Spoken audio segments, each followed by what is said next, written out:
Good morning, good afternoon, good evening. We'll just wait a minute for folks to funnel in. We're about to kick off here. Okay, just a couple of housekeeping items before we kick off. This feature is being recorded. So if you need to step away for any reason, don't despair. You'll get a recording in the next 24 hours of the full 1-hour feature. We will be running for an hour. I'll make some remarks in the first sort of 25 minutes or so, half an hour, and then we'll go to a generous Q&A portion of about half an hour. If you have questions as I talk through my remarks, please put them in the Q&A feature on Zoom, and then we will deal with them at the end in that second half of the hour. My name is Rob Langrick. I'm Chief Product Advocate for CFA Institutes. And I'm here today with Christina Fitzhugh. Do you want to introduce yourself, Christina? Thanks, Rob. Hi, everyone. My name is Christina Fitzhugh. I work in our exam management and measurement department and focus on, the overall candidate experience for CFA programs. So I look forward to helping to get your questions answered during Q&A at the end. Awesome. Thanks, Christina. So she'll be assisting me answering questions that you have about level 3 pathways as we get to the end of the feature here. So let's kick things off. We have a big change coming to level 3, and I'm really excited to talk about it for the first time in more detail globally here with you. So it's the first time we're actually talking about this. We have the last classic level 3 window happening in August 2024. That's August this year. You can still register for that window, by the way. If, however, you want to register for a later level 1 window, the next one will be February 2025, and it will be in the new format we're about to give you lots of details on. So you have a choice to make, and we're here to help you make that choice by talking about all the great changes coming with the February 2025 level 3 CFA exam. So let's begin and start with a little bit of a tip about the landscaping business. So you're looking here at a college campus. I'll tell you which one it is in a minute. But there's a tip in landscaping that you shouldn't just lay paving the moment you open a green or a campus like this. Instead, you should wait to see whether people want to walk and then lay paths. So as you look at this picture, just think in your mind's eye where you can clearly see that the designers build a path down the middle from the left to the right of the screen. But think about where you would actually build paths if you were a landscaper now after a year of usage. And of course, it should be pretty obvious. You should lay paths where people actually want to go, which is where you didn't lay paths originally. So that will be these 3 vectors or 4 vectors, perhaps. And you can clearly see the reason people are walking on the grass in these directions is they want to go somewhere. They want to go to those 3 big buildings on the other side of the green there. And in case you're interested, this is the Ohio State University campus today with pathways in every which direction. It's the same campus, perhaps with some new buildings built. But the point is that, let the crowd decide where they want to go. And that's kind of the theme for today's presentation about level 3, and here's why. So if we look at a helicopter view of the CFA charter holders, that's the diagram on the right-hand side, we break out Wall Street job roles into 4 quadrants. So you've got buy side, sell side, corporate, and advisory. And those bubbles are proportional to the number of charter holders who work in each of the bubbles shown, essentially. And it really breaks out the 200,000 members. So obviously you can see the biggest bubble of all is the green one in the top left, portfolio manager or hedge fund manager. And that's kind of the thing we're best known for, training people to become a portfolio manager. In the top right, the second biggest bubble is sell-side equity research analysts. That's people who write initiation of coverage notes and buy-sell recommendations on stocks like NVIDIA or Tesla or Apple and Microsoft and so on.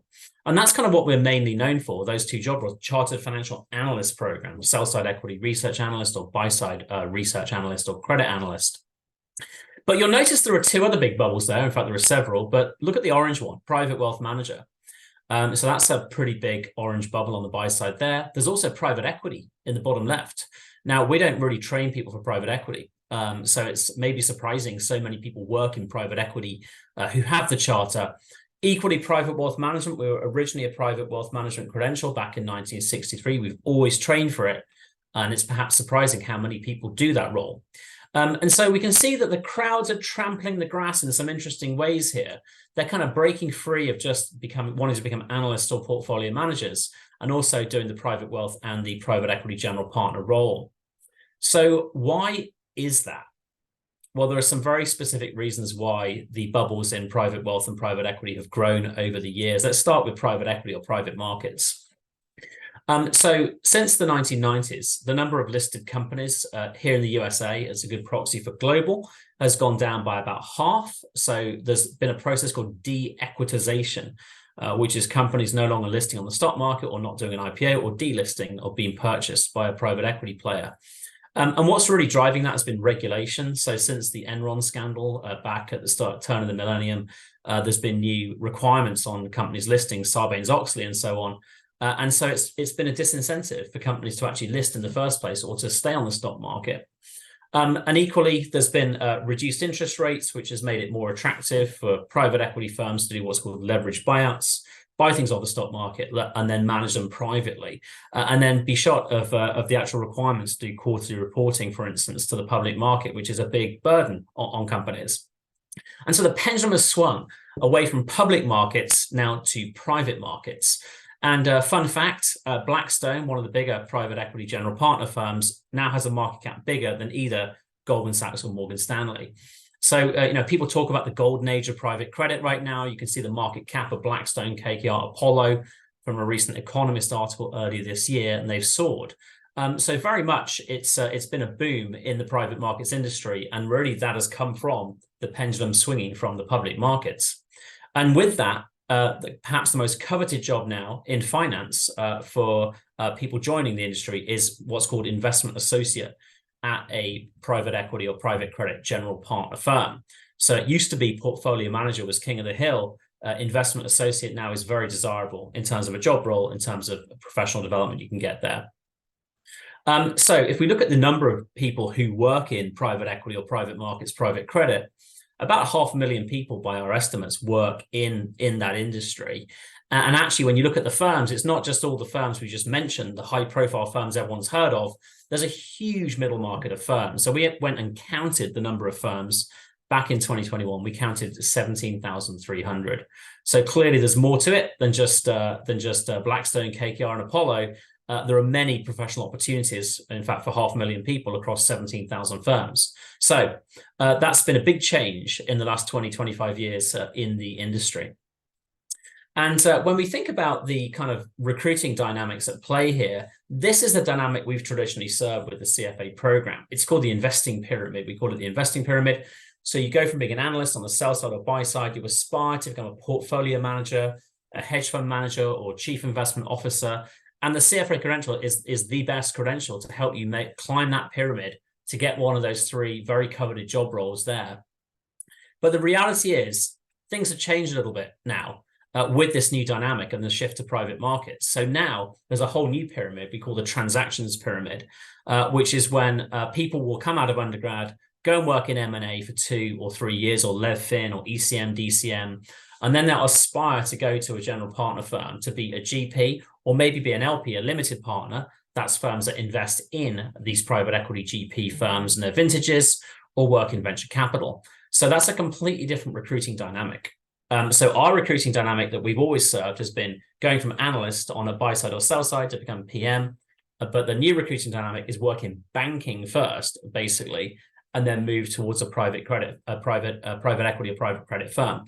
And the main credential people use to do this is actually a top tier MBA, so not the CFA credential.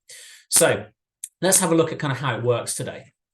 So this is kind of how private markets recruiting works today. So typically, you'll go from a top-ranked school, schools like Harvard, Yale, Oxford, Cambridge, and so on. There'll be on-campus recruiting by the bulge bracket investment banks, by the M&A teams generally, and then they'll hire out of the top-ranked schools.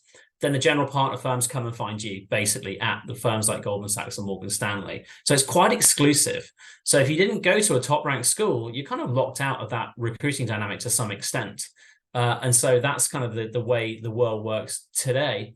The way we want the world to work with the new improved CFA programs like this And to an extent, we're already doing this with the CFA Charter, which is why there are 9,000-ish people working in private equity, private credit today. But essentially, the CFA program is for strivers. And so where it does really well is when someone doesn't go to one of those 4 schools I mentioned, they go to a non-top ranked school. It can be second tier, third tier, and so on, Ivy Plus, call it what you will. But then often what they'll do is they'll then be non-target recruits. They'll perhaps use CFA level 1 to get into a middle market firm doing M&A or transaction advisory at an accounting firm, for instance. That'll be their first job. They might then do CFA level 2 when they're at that firm. And then they'll use that to lateral or to move to a different firm, or maybe to move into M&A, for instance, where they'll get experience. They'll build a deal sheet, so they get a resume full of deals and so on. Maybe do level 3, and then they can actually recruit with a general partner firm. This does happen today. What we're trying to do with the new version of CFA program level 3 is actually accelerate that process, make it even more suitable to help people do lateral hiring to ultimately get to the same destination as the classic recruiting route at the top of the slide here. So what is happening in private wealth? Why were there so many people in that orange bubble?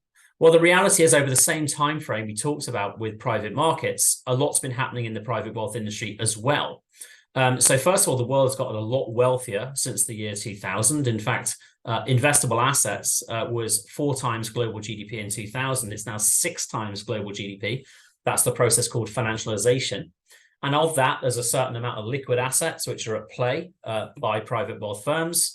And Bain & Company, which really tracks the industry very carefully, is projecting that liquid asset portion to grow significantly from 2020, early 2020s to 2030. And with it, on the right-hand side of the chart, you can see the projected wealth management revenues doubling basically in this decade.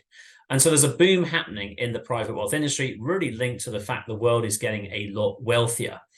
Something else is happening of great importance as well is generations are rolling over, and there's going to be the biggest inheritance round we've ever seen in the world happening in the next 2 decades. $84 trillion will change hands as parents pass it on to children globally, and that's going to require a lot of financial advice.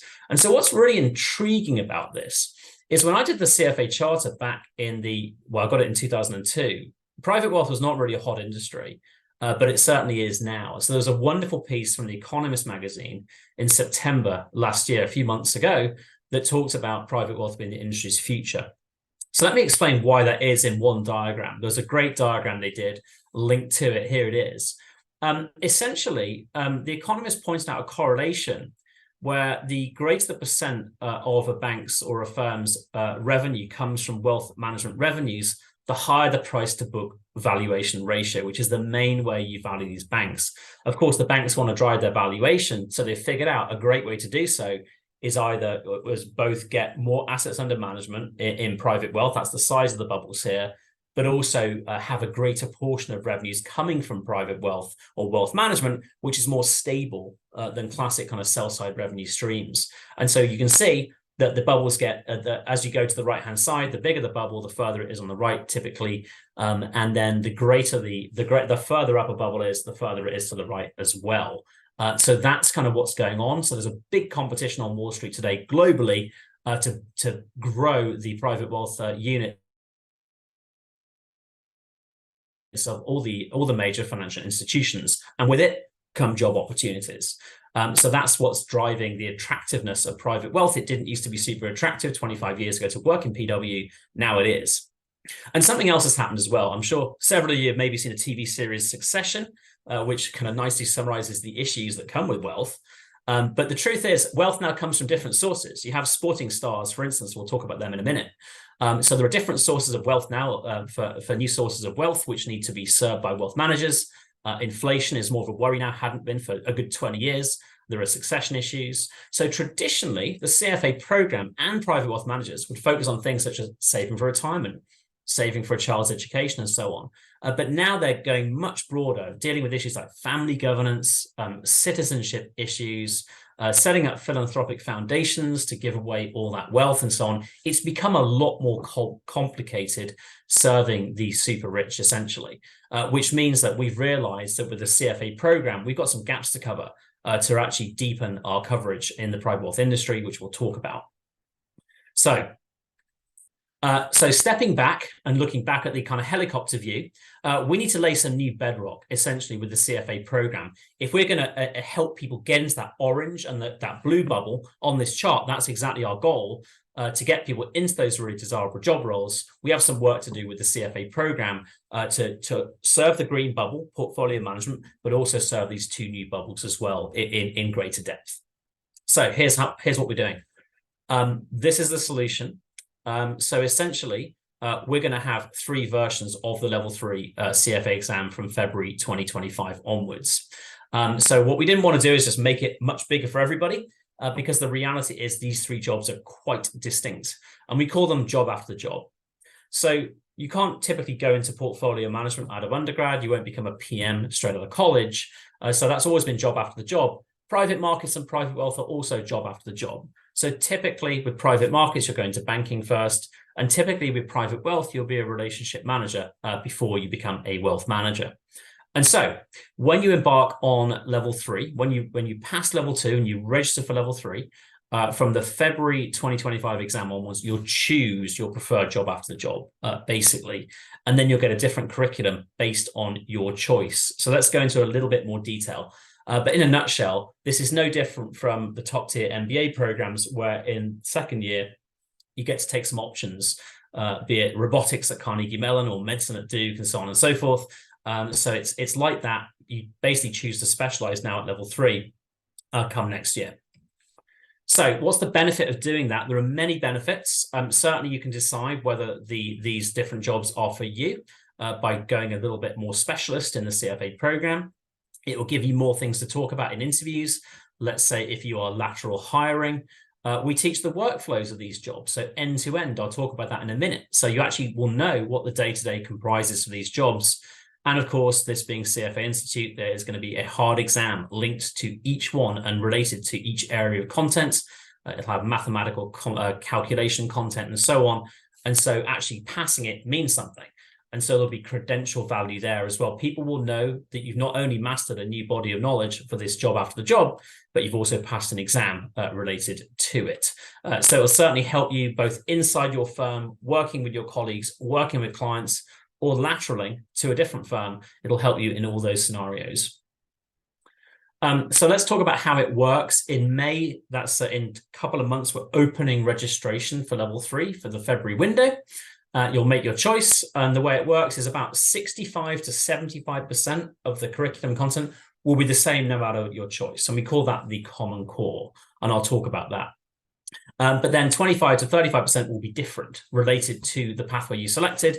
You'll get a different curriculum, essentially, depending on your choice. In the exam itself, the questions in the exam will differ depending on your choice. And so as a reminder, level 3 has 22 vignettes, essentially, half of which are multiple choice, half of which are constructive response.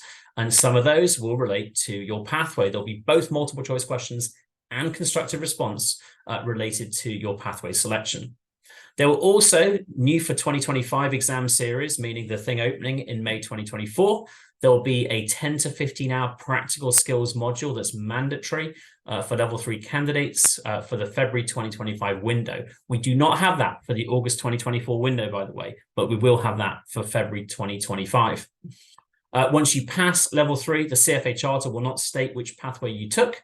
You're welcome to talk about it at interviews. You can put it on your LinkedIn profile, put it on your resume, but we're going to give you the same CFA charter no matter which you took. And just anticipating the question, the 3 pathways will be just as difficult as each other. There will be mathematical content throughout all 3, and they'll have the same calibration in terms of hardness levels. So we always have the fixed bar with the CFA exam across each of the 3 levels. We'll still have the fixed bar for each pathway, and those fixed bars will be set to the same height. So each will be as hard as the other. So let's talk about Common Core briefly. These are the topics in Common Core. There are really 5, and they transcend those 3 different job roles, basically. All 3 have to do asset allocation. All 3 must do portfolio construction. They all have to do performance measurement, no matter whether they're public or private securities. You'll learn about risk management for all 3. And then, of course, ethics is constant for all 3. So this is Common Core. This is what's in there. For that 65 to 75% of the curriculum and 65 to 75% of the related exam, no matter which pathway you choose. So here's the bit that's tailored. Let's go through all 3. Here's portfolio management. It's going to look pretty familiar. It is level 3. It's the classic level 3 in a different kind of order, essentially, with Common Core and then with the portfolio management pathway. So it goes deeper onto topics related to public market portfolio management. So active equity strategies, active fixed income strategies, and so on. And so CFA program, CFA charter will remain the preeminent credential for portfolio managers and security analysts. Think about this as Coca-Cola Classic, if you will. Private markets, what is in the private markets pathway? So it really addresses the private markets industry from the general partner perspective, not from the limited partner perspective. So it's all about the workflow at those firms like Blackstone, KKR, and Apollo. And it builds on the valuation competencies and analysis competencies from level 2 in particular. And so it goes through the whole workflow that you'll have at a GP. So from deal sourcing, deal screening, doing a deal term sheet, to operational improvement, to exit of that investment, either through IPO or trade sale. And so it covers the whole end-to-end workflow at a GP firm, and it covers all the main asset classes they handle. So be it private equity, private credit, special situations, real estate, and infrastructure. The thing I really love about the content, I read through it in great detail over the holidays. It's got some wonderful examples in it. So we talk about the WhatsApp acquisition. We talk about the Twitter or X acquisition. We talk about lots of LBOs like Tyson, the elevator business, and then some more kind of exotic things such as the Silicon Valley Bank and Gabon's debt for nature swap. So lots of different flavors of deals in there. So you'll get experience looking at lots of recent situations and applying the new toolkit to different scenarios, essentially, across the private world, private markets, private equity, and private credit industries. On private wealth, what we've done, we really focus on the high net worth investor. That's somebody with $5 million or more of liquid assets. So there are 8 million of those people around the world. That's the main group that these firms are all targeting to become clients and to serve, essentially. And so, yes, it goes through all the classic stuff we've had in the curriculum about private wealth for the last 6 decades, but then it goes deeper on some of those new issues we talked about a bit earlier. Things like psychology, family governance, citizenship issues, philanthropic issues, and so on. And yes, serving star athletes.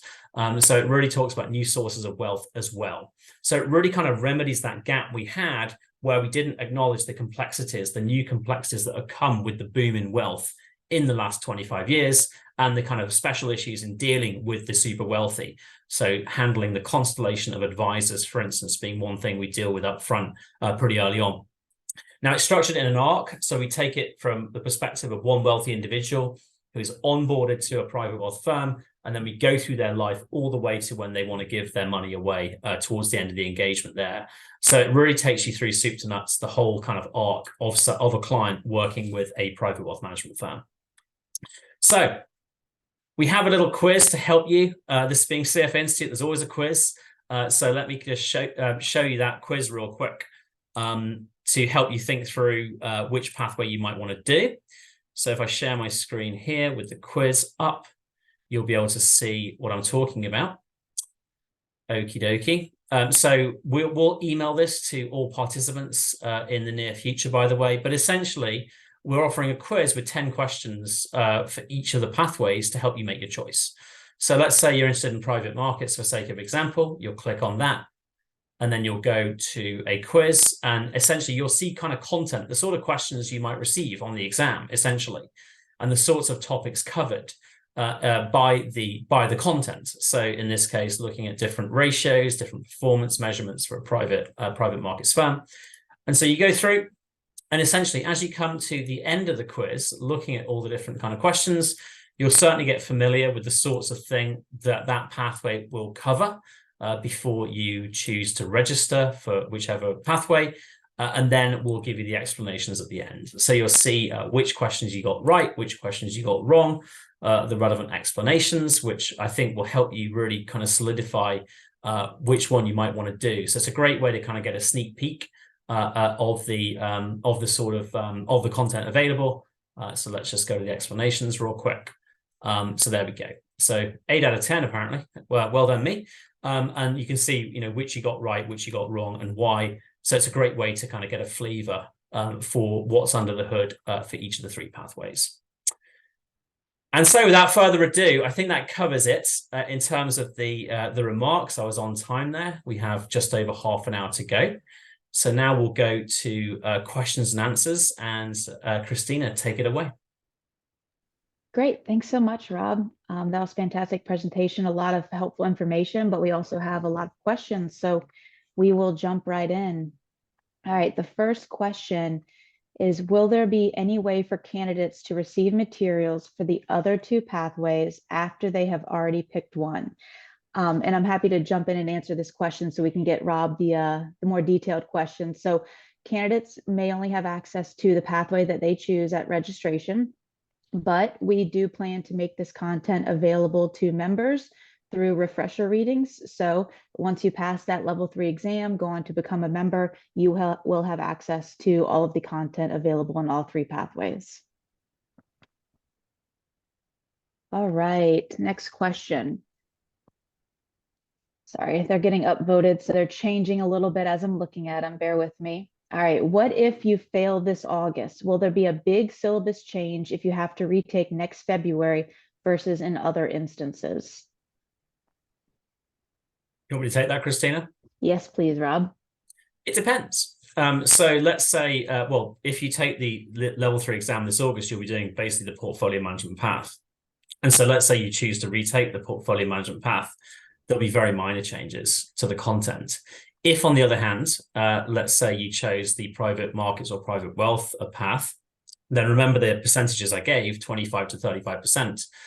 So yes, about a third of the content will roll over to something new if you chose those pathways for the February 2025 exam for your retake. Great, thanks, Rob. All right, the next question. For the 3 different pathways, oh goodness, this upvoting is throwing me off. There we go. For the 3 different pathways, how will the CFA charter be referenced going forward?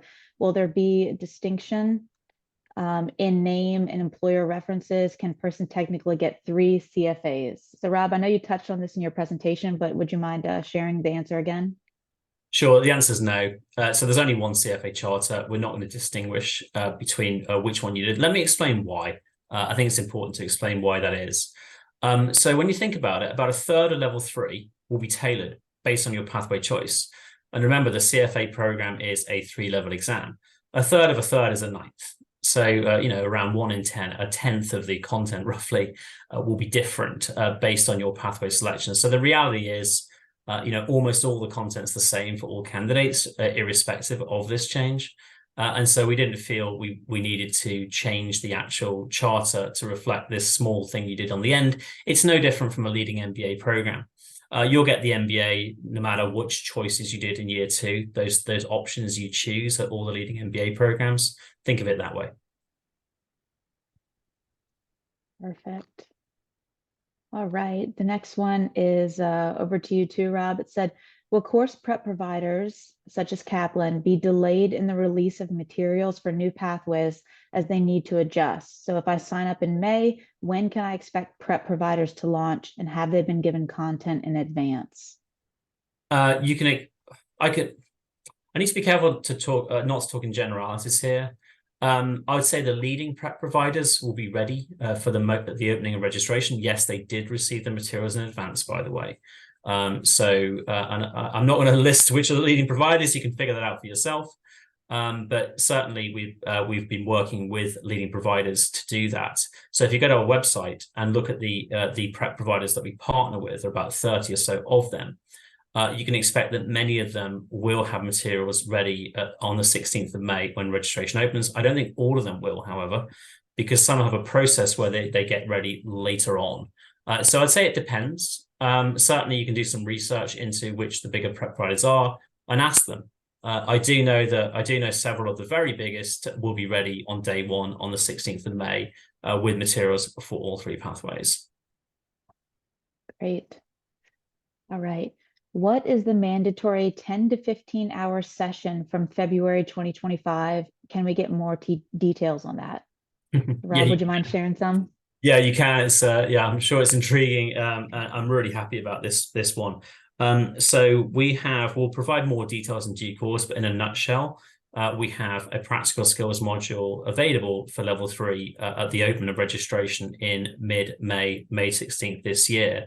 It's a practical skills module similar to the so-called PSMs we offer today at level 1, level 2, with financial modeling, Python, and so on, analyst skills. In this case, it'll be about portfolio construction. So it takes you through the whole end-to-end process of putting a portfolio together and optimizing it and risk adjusting it and so on, and then measuring performance. So it's an end-to-end kind of how-to guide for how to construct a public markets portfolio. Fantastic. All right, next question. Okay, so PE and PW are the new dream jobs. However, I feel like what's missing here is the integration of AI in the investment world.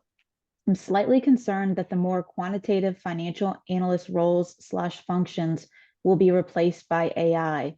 Will level 3 eventually include a coding for investment path?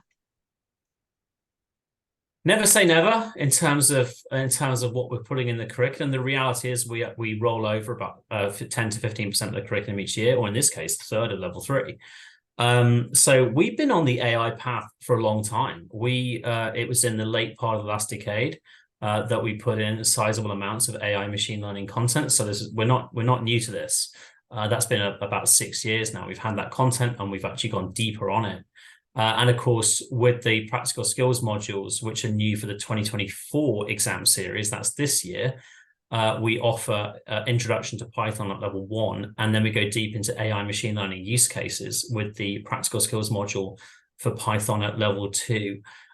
So yeah, we're absolutely on the journey to include more and more AI machine learning use cases. There's also the use of ChatGPT in the level 2 analyst skills PSM that people are taking right now.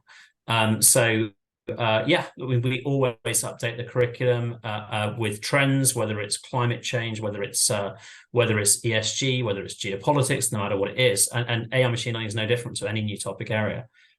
So yes, we're absolutely going to put more and more AI machine learning into the CFO program. We've already started several years ago, and that's a journey we're on. Will we do a different flavor for that? I think is the question you're getting at. Never say never. I mean, we're now just going out the gate for the first time with these 3 flavors. Maybe it's worth explaining how we chose these 3 flavors. So we did a thorough analysis using internal data, external data, survey data of candidates and employers back in 2021. And we're asking the question, what do we need to do to stay on the cutting edge of the buy side? Essentially, that's the question we asked. And that's when we realized, oh, wow, there's actually a lot more to learn and to teach about the private markets and about private wealth than is in the CFA program today. And then we also looked at the market size in terms of number of professionals doing lots of different jobs, not just those 2, by the way. And we looked at the growth rates as well. And we used that data to guide our decision in terms of what new flavors to offer in order to make sure we had waterfront coverage of the buy-side workflows, essentially. So as we keep thinking about those sorts of issues, if we discover there's another big job role on the buy side with a distinctive workflow that's growing rapidly and has a lot of interest, never say never. Right now, we have no plans to do that, but our annual process does look for breaking trends and things that candidates and employers want. Great, thanks, Rob. And I'll just add that, Rob mentioned the practical skills modules that are available at level 1 and level 2, such as Python. And if those are of interest to you, but you might have missed them because you registered for level 1 and level 2 after they were released, they will be made available to members. So once you pass level 3 and become a member, you'll have access to all of those PSMs. All right, next question. Will the pass rate be determined across all of the pathways uniformly or within each one separately? Rob? So we have a process, what we call it, to use the technical jargon, the JQC, or the Just Qualified Candidate. Think about it like the high jump at the Olympics coming in Paris this summer, right? When someone jumps, they can make the bar wobble, they can make the bar fall, or they can jump clear over the bar or make it wobble. So the way we determine who passes the CFA exam is a process when we figure out the minimum passing score. And the principle we use is we want the minimum passing score candidate to make the bar wobble. So it's the person who just got over the bar at the Olympic Games, but made the bar wobble, essentially. And anyone who is above that person passed, anyone below that person failed, essentially. We do that through a process called standard setting. And the main document we use is that Just Qualified Candidate document, JQC, which goes into some detail about what kind of things we want that JQC candidate, the person who wobbles the bar, to display in order for us to say, yes, they passed the CFA exam. We're going to have JQC documents specially made for each of these three pathways, and we're going to calibrate those documents so they're just as hard as one another. So it's really about that JQC document we use to determine where the height of the bar is set, and we calibrate it with what we call power words. We make sure that they're meeting criteria employer want them to meet in order to pass the exam, essentially, and that's kind of the whole process. So there will be no pathway that's harder than the other through that process of calibration. Now, does it mean that the pass rates of each stream going through will be the same? Why would it? No, that's not what it means, essentially. Hardness doesn't necessarily correlate with pass rate because there are so many other things that go into determining a pass rate.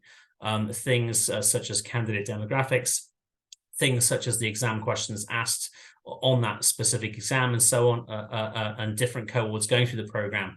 And so there are so many things that go into pass rate. It's important not to confuse it with hardness levels or calibration. Great explanation. Thank you so much, Rob. All right, next question. Is portfolio management pathway covering only institutional PFM? Can you repeat that question, please? Yes. Is portfolio management pathway covering only institutional PFM? So I'm not sure what you mean by PFM. I think if I can state the question how I think it's meant, is it institutional portfolio management and not private wealth portfolio management, I guess? Basically, yes, it's institutional. And so it's the private wealth management stream that covers the private wealth as opposed to institutional. So there's a big kind of bifurcation in finance between institutional and private client, private wealth. And so essentially, institutional is when there's a mandate from, let's say, a fire fund or a teacher's fund or what have you, which then tells public market portfolio managers how to benchmark the assets, what to invest in, what the goals are, what the risk preferences are, and so on. That to us is institutional, essentially. So the portfolio management pathway is public markets institutional. Great, thank you. All right. How are you planning to do marketing on the new pathways for employers to understand the perks of hiring a charter holder specialized in private markets? Rob? Yeah, so there's a marketing campaign linked to this. We've already been out in the field marketing actually since spring of 2023. So we've been talking, and I've been talking to lots of employers, and many other people have as well globally.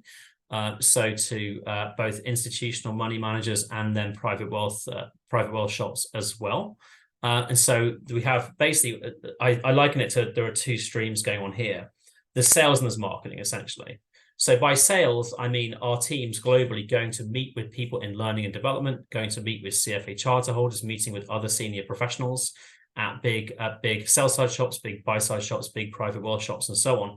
So there's the sales component, that's us meeting with people one-on-one or in groups and talking about the coming changes to the CFA program. That's been going on for about a year at this point in time. And then there's the marketing piece. So that can be things like search engine optimization, things like social media advertising, things like advertising on various web properties and so on.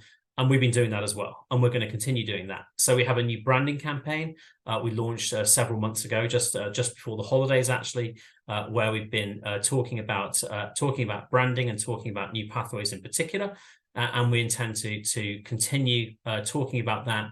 We're going to talk specifically about the 3 different options as well, to drive awareness of these 3 options to employers, including private wealth as one of those options. So rest assured, we will be driving familiarity of professionals in those different segments about the changes to the CFA program and about what it means. Thanks, Rob. All right, the next question over to you as well.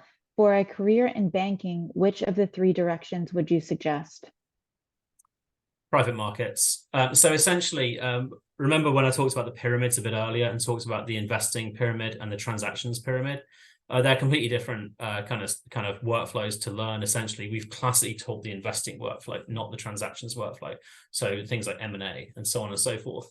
The reason I say you should do the private markets pathway if you're interested in M&A and banking and so on, or private equity, private credit for that matter, is that that's the workflow that general partner firms would expect candidates to have mastered and have got experience on before they join as an investment associate.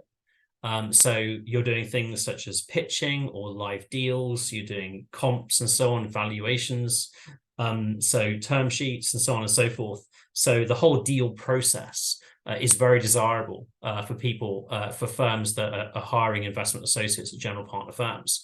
And so the reason why the private markets stream is really attractive is it teaches that whole end-to-end workflow within a GP firm, essentially. Remember, I talked about all the way from sourcing deals, due diligence, and so on, doing a term sheet. It's the deal process at a GP firm is what we teach in the private markets pathway.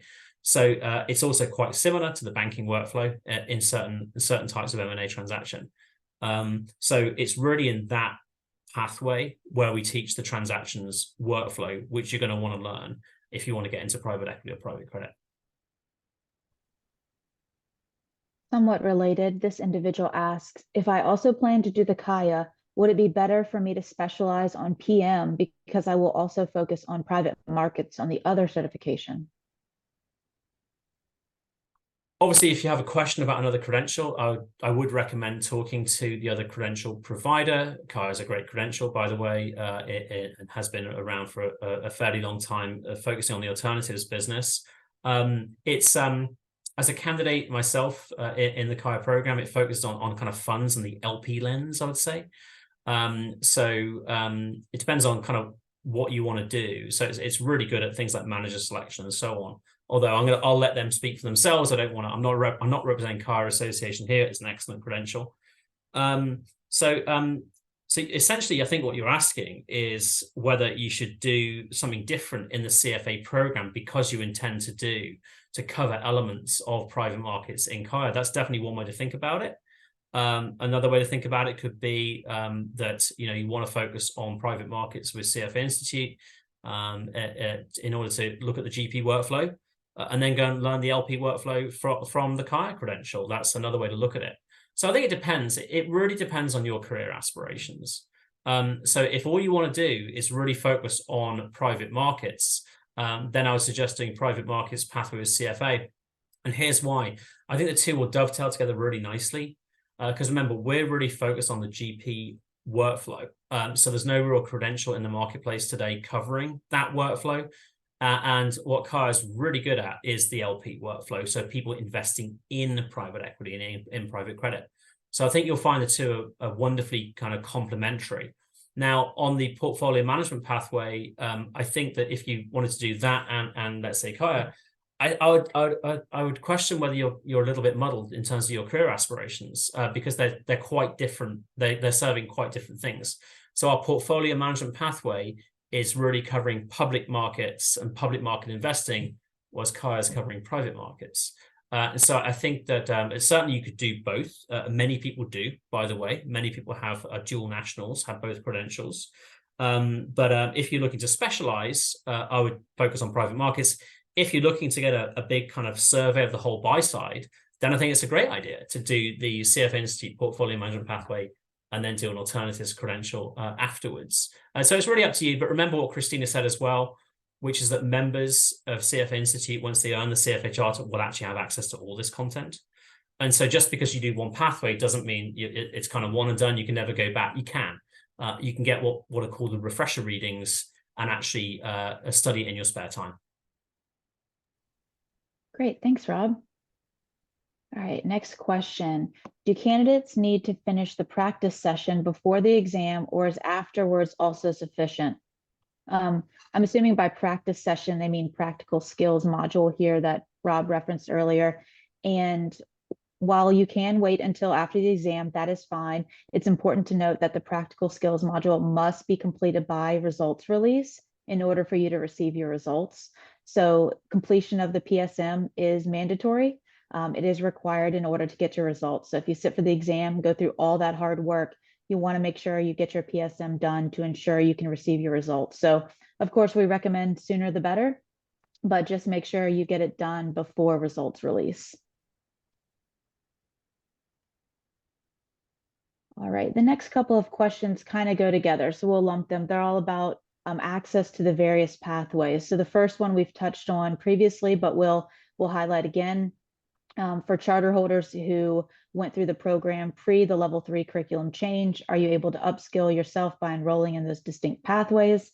You don't enroll in the program, but you will get access to that pathway content as a member through refresher readings. For the 2024 curriculum, the refresher readings were released around November 2023. So I'd expect, somewhat similar time frame this year. So keep your eye out on your emails from CFA Institute to the members talking about refresher readings. The next one is, if you pass a certain pathway, will there be a possibility to just take the specialized part of another pathway, or would you hypothetically need to retake an entire level 3 exam? Similar answer, you can only take one pathway. You register, you're in that pathway, but once you complete the program and you move on to become a charter holder, you will have access to the other two pathways and the content associated with that. And then this one, next one along the same lines, but a little bit different flavor. Once a candidate chooses a pathway, are they locked in? For example, a candidate fails a level 3 exam in 25, can they switch pathways for a future exam? And that's a great question. So you're only locked in for that registration. So let's say you register for February 2025, you choose pathway 1, you don't pass the exam, you decide you want to try one of the other 2 pathways when you retake the exam, when you re-register, that's perfectly acceptable. You're welcome to change the pathway at that time, but only one per registration. So once you're registered for an exam, you won't be able to change. And next one, will the CFA level 3, whichever the pathway, still allow you to automatically pass Kaya level 1? Rob, I'm not sure if you know the answer to that. That's actually a question for Kaya. That's their prerogative, whether or not to permit that. At this time, I believe they do permit it. Obviously, the question is better posed to Kaya. I think right now it's live and active. So best question to ask them. Great. All right, next question. Will the exam fee increase in 2025 due to this change?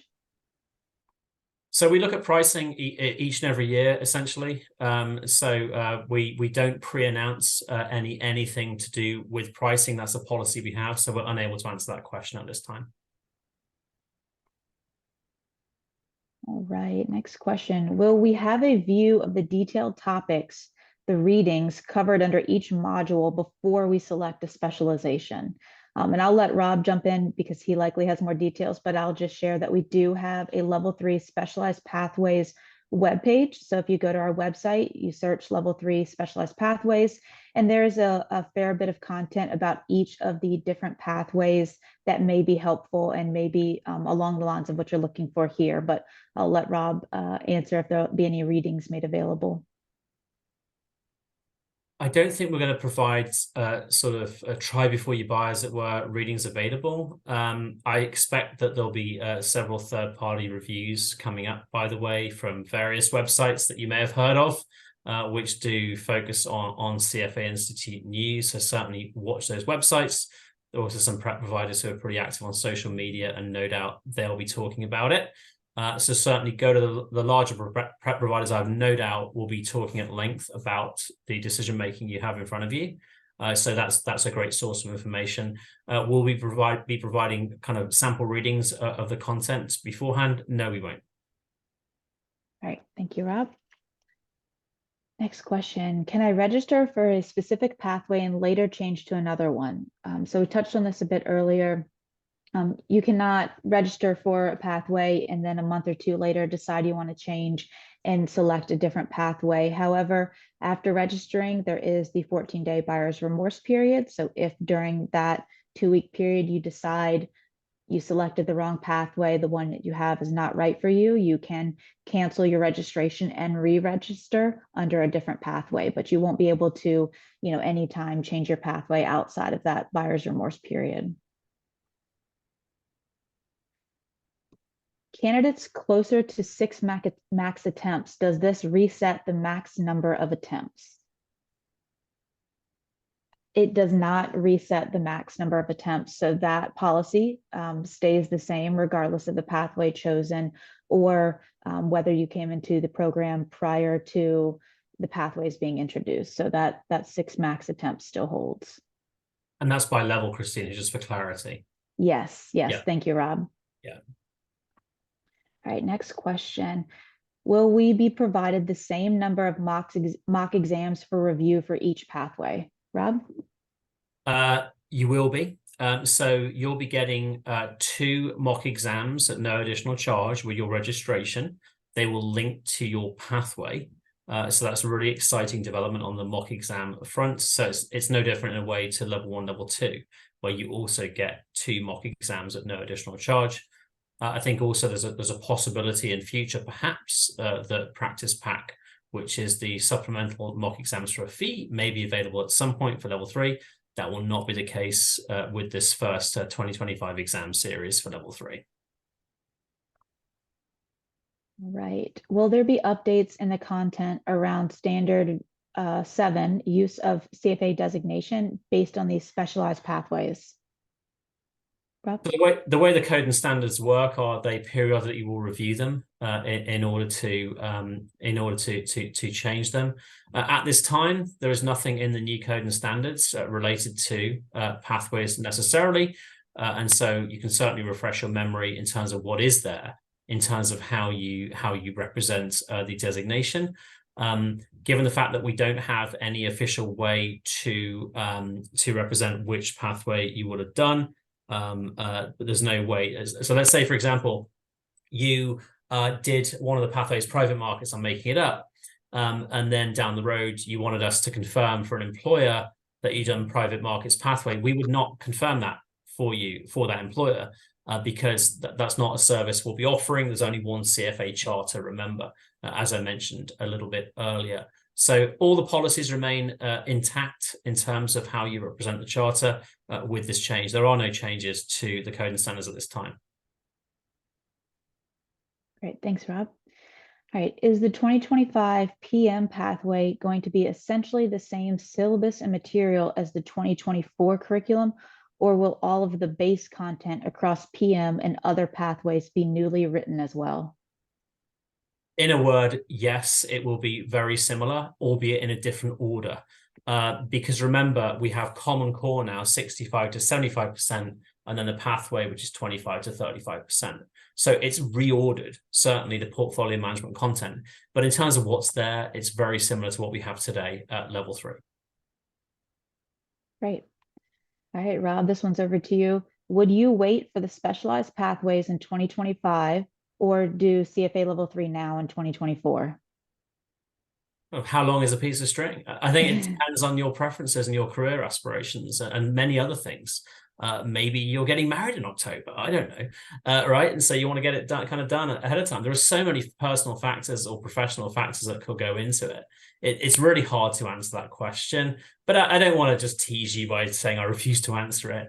I guess here are some things to think about, I guess. Let's say you've already taken level 3 once before and you're retaking it.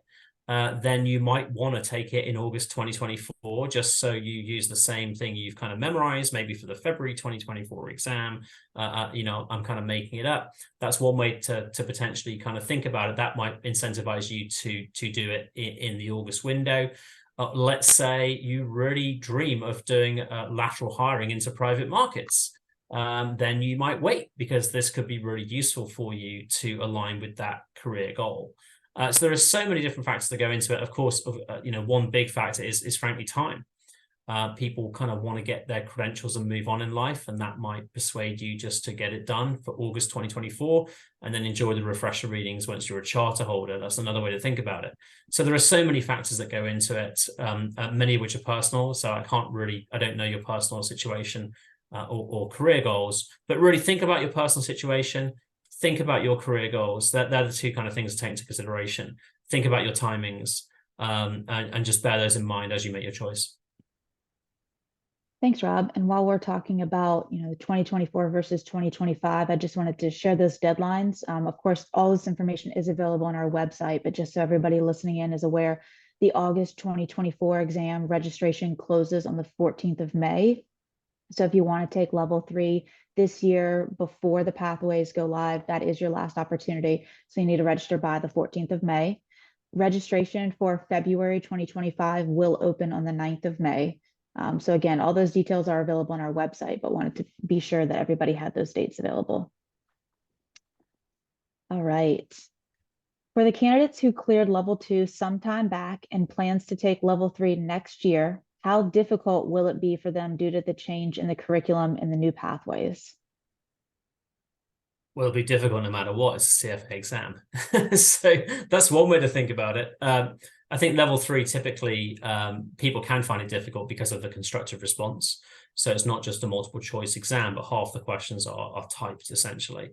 In terms of difficulty, in terms of length, that's one way to look at it. It's pretty much the same length no matter which pathway you choose, and that length isn't really changing much from the CFA level 3 exam from this year. So the length is pretty similar.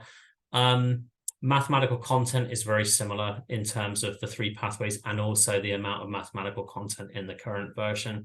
So I actually don't think you'll skip a beat. I think it's pretty much just as hard as what you have today. So it all boils down to those things I mentioned earlier. What's your personal circumstance and career goals, and use that to guide your decision, as opposed to thinking would it be much harder come 2025? No, I don't think it will be.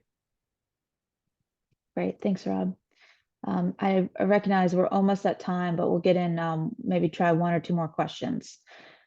Why does the pathway start in level 3 and not level 2, for example, to have a better understanding? So think about it like the MBA programs again. It's always on the back end of a program like that you're going to have specializations. I will say we've made some changes to the level 2 program and exam this year to serve as kind of a launch pad for level 3 pathways. So we have been thinking ahead and planning this for a long time. So it actually, you'll find it does fit in nicely. We get you off to a good start for pathways, no matter which one you choose, with the level 2 exam for 2024. So that's just some food for thought. Great, thanks, Rob. And one final question: will there be essay questions for the pathways?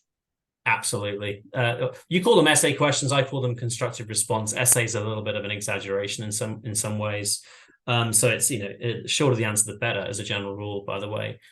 Every single pathway will have constructive response questions.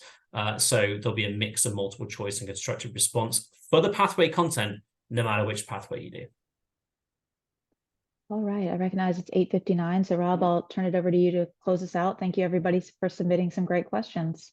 Awesome. Thanks, everybody. So you'll get a replay as a reminder within the next 24 hours of this feature. We'll also send that quiz to you. So do have a look at the quiz.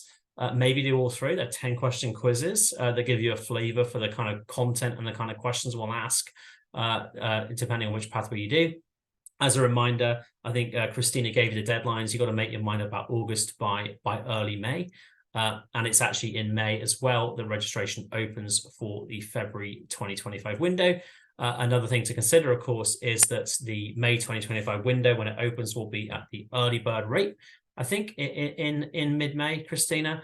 whereas the August window right now is standard rate. So just another thing to consider. So thanks for joining us. You'll receive the replay and the quiz in due course. We hope you've enjoyed this feature. If you have any questions, of course, feel free to contact CFA Institute. Best of luck with your studies.